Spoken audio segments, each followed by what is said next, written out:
How are we supposed to? How are we supposed to cope? And just like that, the judge cuts through the excuses.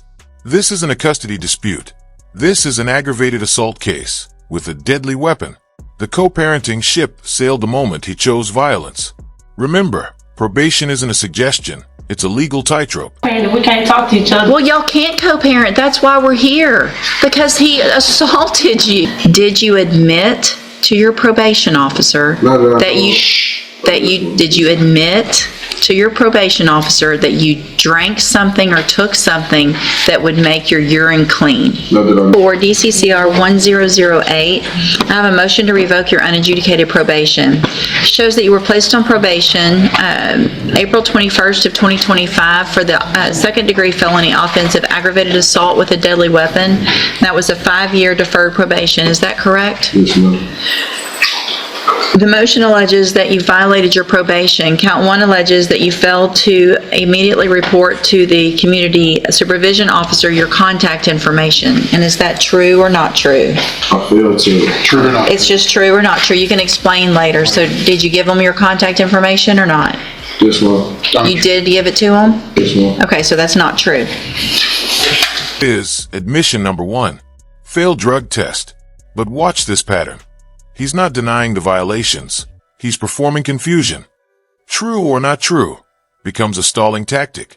Spoiler alert, this strategy doesn't age well in criminal court. Count 2 alleges that you provided a urine sample May 29th of 2025 that tested positive for tetrahydrocannabinol. Is that true or not true? Yes, ma'am.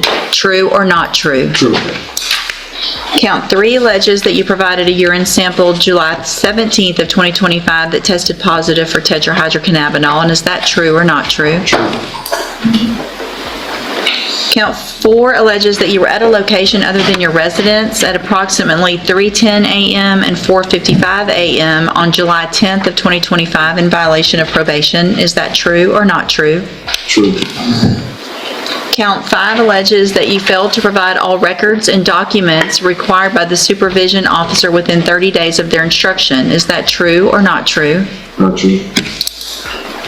Count 6 alleges that you failed to provide verification of entering and successfully completing the BIP program, the Battering Intervention and Prevention Program. Is that true or not true? Have you done the BIP program? No, ma'am. Okay. So that would be true that you haven't successfully completed it, right? Okay. Count 7 alleges that you failed to I think you should say not in there, Judge, I'm sorry. You failed to not have any communication. state wish to amend that to say not on number 7. Yes, Judge. Fail to not, any objection? Plot twist. The victim keeps letting him in. This is the cycle the judge is desperately trying to break. She's pregnant with his 5th child. He's violating no contact orders. And the third-party transfer is his own mother. The system designed to protect her is being gamed by both of them. Question for you. Can a court actually save someone who... 7. Hold on, let me make that.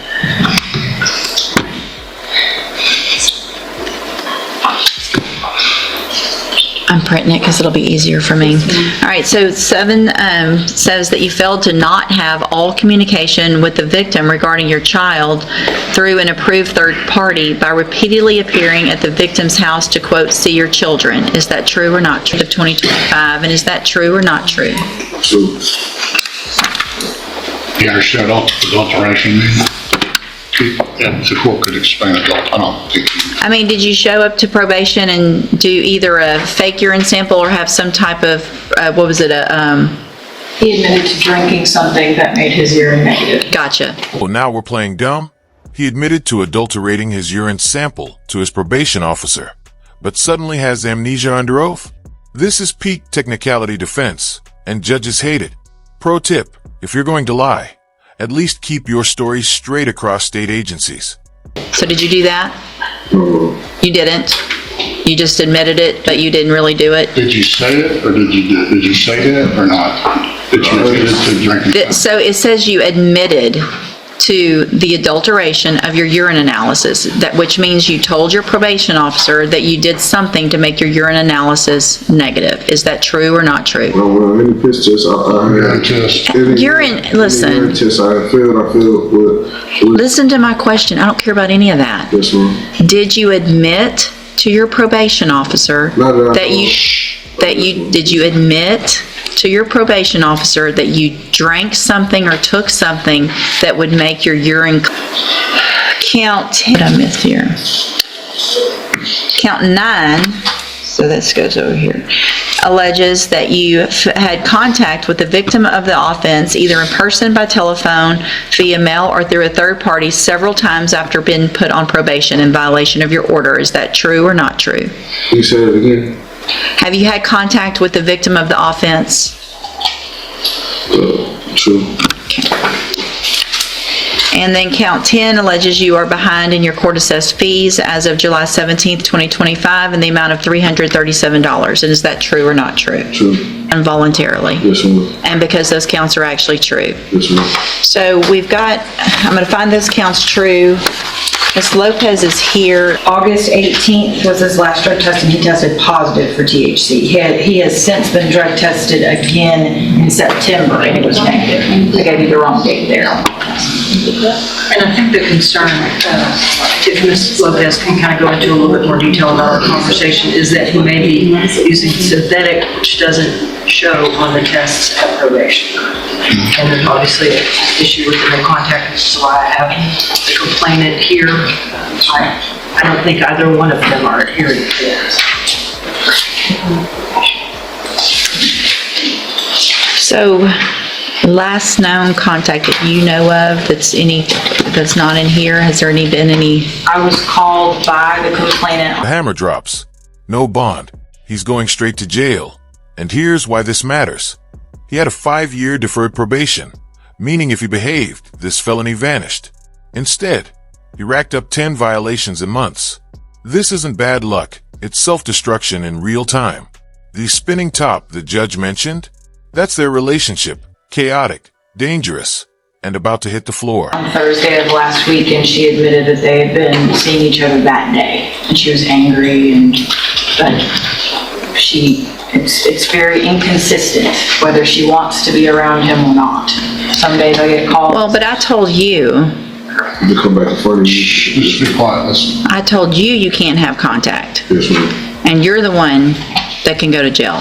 Yes, ma'am. Okay, based on all of these allegations, I realized that I reinstated a bond and we had a hearing, it looks like, where I ordered some spinal top, but it sounds like this is not going in a safe direction at this point for anyone. At this point, I'm going to find that it is in the best interest of our community, best interest of the victim, and based on all of the factors in 15.17 and the fact that you're on probation for an aggravated assault with a deadly weapon, I am going to make this, at this point, a no bond. You will go back with the bailiff. I'll reset your case for cases that are still pending. If you have any witnesses, then... Since she's here, do you want to elicit testimony from the victim or not?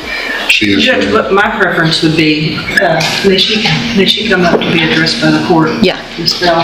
The nature of this plea originally, Judge, was obviously a little bit low. It was based on some cooperation, non-cooperation, cooperation, non-cooperation, which I believe is still the case. I don't know what... Look this way. What is the... I don't You know look the this way. relationship between the two of them. Obviously, I'm concerned for that. It's my understanding through this no contact order about voluntarily engaging. I think they got children together as well, is that right? Well, that's why... You're pregnant now, is that right? But that's why I made the specific rule that they go through a third party to transfer kids, to see And kids. the problem is that the third party is his mother. I've told him multiple times, cannot be. Cannot be.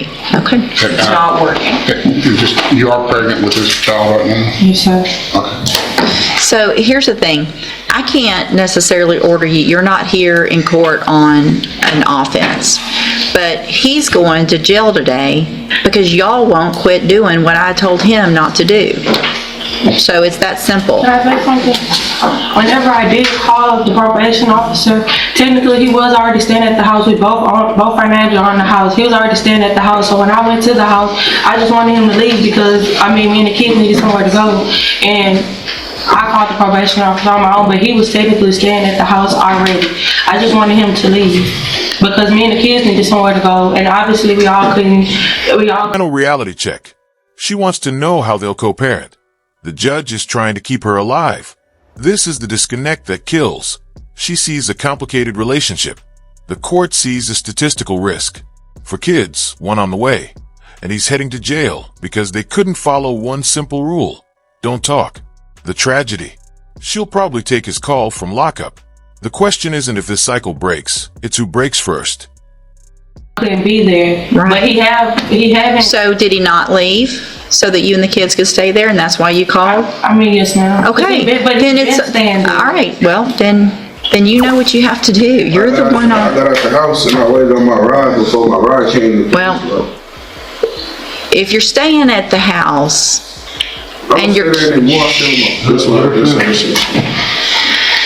I'm resetting it for a sentencing hearing. If there's any test, we'll come back. Your Honor, I would implore the court to admonish them that contact includes calls from the jail. It does. Contact, communication. Contact doesn't just mean in person, all right? It means communication. So you can't call her from the jail. You can't talk to her, period. Man, we have children together, kids together. I'm going to have another child for him. How are we supposed to, how are we supposed to co-parent if we can't talk to each other? Well, y'all can't co-parent. That's why we're here, because he assaulted you. So we're not co-parenting isn't where we're at right now. Right now, we're trying to keep you, that baby, and the rest of your children safe until I know he's following all the rules. He hasn't done the classes that he's supposed to have. He's using drugs. That's not safe for y'all. That's not co-parenting that y'all are making, and that's a choice that you're making to still be with somebody that assaulted. You can go back, go. You can go with the bailiff.